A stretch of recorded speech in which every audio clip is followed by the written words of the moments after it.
Assalamualaikum warahmatullahi wabarakatuh. Perkenalkan, nama saya Ratu Rahmawan Syanturi dan teman saya. Perkenalkan, nama saya Zara Malia. Kami di sini ingin menyelesaikan kuis 1 dari mata kuliah Manajemen Strategi. Kami akan menjelaskan tentang analisis Pestel, IFES, dan IFE dari perusahaan Traveloka. Perusahaan Traveloka adalah platform perjalanan online atau OTA yang didirikan di tahun 2012. Layanan utama dari perusahaan ini meliputi pemesanan tiket pesawat, Hotel, aktivitas wisata, transportasi, serta menyediakan layanan keuangan, fintech, dan fitur gaya hidup. Sekarang ini Traveloka telah berkembang ke pasar Asia Tenggara dan bahkan mulai merambah ke Australia dan Jepang. Berikut adalah analisis Pestel dari perusahaan Traveloka. Pestel terdiri dari politik, ekonomi, sosial, teknologi, environment, dan legal. Yang pertama yaitu politik. Faktornya, pemerintah Indonesia mendukung digitalisasi ekonomi melalui Gerakan Nasional 1000 Startup Digital dan promosi sektor pariwisata lewat program Wonderful Indonesia. Dampak positif dari faktor ini, dukungan pemerintah bantu ekspansi digital. Dampak negatifnya, regulasi pajak dan lintas negara semakin rumit. Selanjutnya yaitu ekonomi, fluktuasi kurs dolar dan inflasi dapat mempengaruhi harga tiket pesawat dan akomodasi. Dampak positifnya, ekonomi tumbuh, minat pariwisata menjadi naik. Dan dampak negatifnya, krisis dan inflasi turunkan peminatan dari pembeli.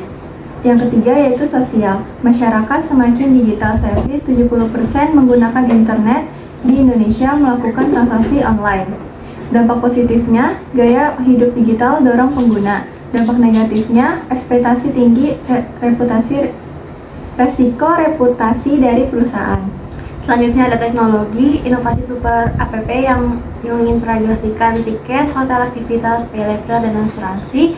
Dampaknya ini, kalau yang positif, AI dan data tingkatan layanan. Dampak negatifnya adalah risiko keamanan cyber. Terus ada environment. Traveloka mulai mempromosikan destinasi ramah lingkungan di platformnya. Kalau dampak positifnya ini, tren wisata hijau buka peluang. Dampak negatifnya, biaya ramah lingkungan yang tinggi. Selanjutnya ada legal. Faktornya kerjasama dengan maskapai dan hotel diatur oleh kontrak komersial yang tunduk pada UU Perdagangan Digital. Dampaknya yang positif, UU data tingkatan kepercayaan, dan dampak negatifnya ini denda besar jika data-data ini bocor.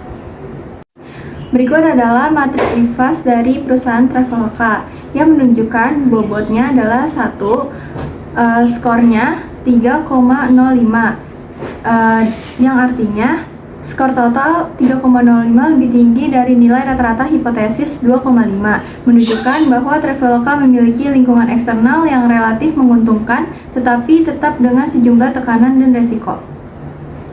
Selanjutnya ada analisis internal dari perusahaan Traveloka. Yang pertama ini ada kekuatannya, brand awareness dan reputasi tinggi. Traveloka dikenal sebagai market leader OTA di Indonesia dan Asia Tenggara. Ekosistem layanan yang luas, super app menyediakan layanan lengkap, tiket pesawat, hotel, transportasi, event, kuliner, hingga teknologi canggih dan inovatif, memanfaatkan big data, AI, dan machine learning untuk personalisasi penawaran. Dukungan investasi dan pendanaan besar didukung oleh investor besar seperti Adventures, Expedia, dan GIC Singapura. Berikut adalah kelemahan dari Traveloka, yaitu ketergantungan pada industri perjalanan dan ekonomi global, rentan terhadap krisis global dan penurunan mobilitas, biaya operasional dan promosi tinggi, persaingan memaksa Traveloka mengeluarkan biaya besar untuk diskon dan iklan layanan. Tantangan dalam layanan pelanggan, customer service, keluhan terkait refund, keterlambatan, dan respon lambat sering muncul di media sosial.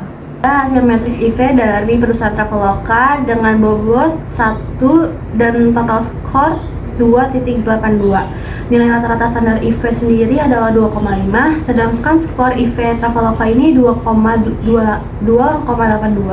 lebih besar dari 2,5. Traveloka memiliki kekuatan internal yang cukup kuat. Kekuatan utamanya ada pada inovasi teknologi, reputasi merek, dan ekosistem super app. Kelemahan utamanya ada pada ketergantungan industri pariwisata dan pelayanan pelanggan yang perlu diperbaiki. Kesimpulannya adalah berdasarkan hasil analisis, Traveloka memiliki posisi strategis yang kuat dalam industri pariwisata Indonesia. Faktor eksternal seperti dukungan pemerintah, kemajuan teknologi, dan meningkatnya minat masyarakat terhadap wisata digital memberikan peluang besar bagi perusahaan untuk berkembang.